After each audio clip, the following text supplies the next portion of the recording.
Ten Hag in or Ten Hag out? That is now the question that's looming around the internet. And unfortunately, I'm still Eric Ten Hag in. My mental health is now kicking me in the arse.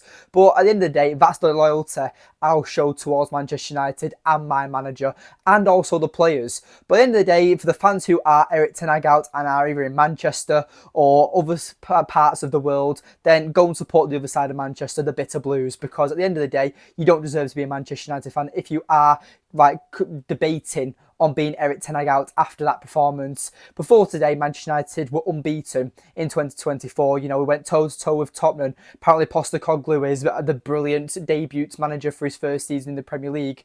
We've gone game after game after game, winning multiple games, scoring goals. Our goal difference has been getting better and better. It was -5 at the start of the year, and now it's at 0 after today's game. So we are progressing. And unfortunately, we're still hit with a massive injury crisis. We've got how many injuries at the moment? 7 or 8? We've got Wan-Bissaka, Martial, Højlund, Mount, Malacia. The list goes on, and now it looks like Casemiro's out injured as well with that head injury. Again, we saw the difference today, and Eric Ten Hag, I am gonna question him because today he got it wrong. You know, Forson, I don't know what this kid is about. You know, I don't really watch the youth games, but Forson, for me, from what I saw of him today, he didn't look like a player that wanted to burst onto the scene almost. He reminded me, like, I was looking at him and Marcus Rashford both on the pitch, and I could honestly I couldn't tell the difference apart from the shirt number, because their frame, their posture, their work ethic, it was the exact same. Rashford was poor today. Forson, I'm going to be a bit more lenient on because he is just a kid at the end of the day, coming in to fill big shoes in Rasmus Højlund, who's currently out injured. But at the end of the day, what can we say about this? Forson just doesn't look ready. And what does Amad Diallo do to have to get a start? You know, Rashford has played multiple times as the centre forward for Manchester United, so you know whether it's his preferred position or not, he should be comfortable with it at least. But in that first half, you just saw Forson and Rashford constantly changing, and Bruno Fernandes, another poor player today. The front line, apart from Garnacho, none of them looked up to it, which was very disappointing. And I really hope Eric Ten Hag changes it for midweek against Nottingham Forest, because the FA Cup is our only chance for silverware this season, and we need to win that trophy. Because personally, for me, I wouldn't sack Ten Hag, but if Eric Ten Hag doesn't win the FA Cup this season and we don't get Champions League football, he's gone. And that's the harsh reality of it all. But at the end of the day, where did it go wrong, and where does Eric Ten Hag need to get that criticism? Because taking off Casemiro for the likes of Eriksen, we saw it last season. We saw how much of a defensive liability Christian Eriksen is. Scott McTominay, unfortunately, he wasn't the super sub we all know him to be from this season. Yes, he struggled today as well. And, you know, Harry Maguire, you know, he got the equalising goal, but that counter-attack was just poor. Adama Traore just completely skins Maguire. Maguire was all over the place today. It was a system today that we've not played like that all season, and that's where we went wrong today. You know, the system of having a natural left back and right back and having a comfortable team in the transition. The intensity has always been high throughout our previous games this year. And today there was no intensity, there was no drive. The players were all over the place. The players didn't know what to do themselves. You know, Lindelof was playing at left back and then he was playing at centre back.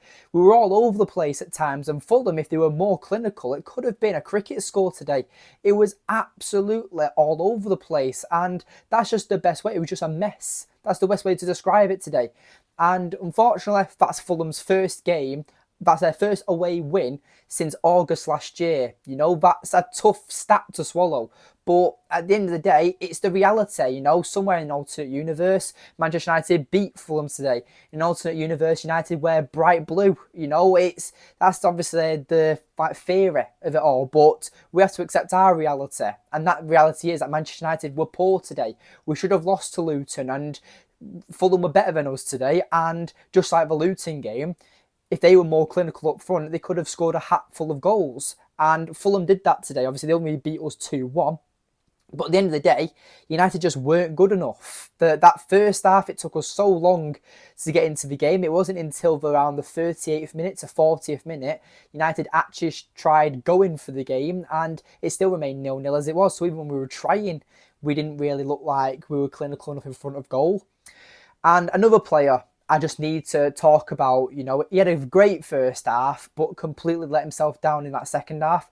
And that again is Andre Onana. I don't know what it is about this goalkeeper, but you'll see it. And if you haven't noticed this yet, now you'll notice it. Every time he's standing off and waiting for the opposition to shoot against the goal, he will always move a few steps to his far post. I don't know what it is, but this allows Alex Iwobi to get the winner today at Old Trafford by Andre Onana shuffling his feet about 3 or 4 steps, and Iwobi just slots it into the bottom corner, and Onana is just rooted straight in the middle of the goal and doesn't even bother to dive. This has been my issue with this goalkeeper for so long now.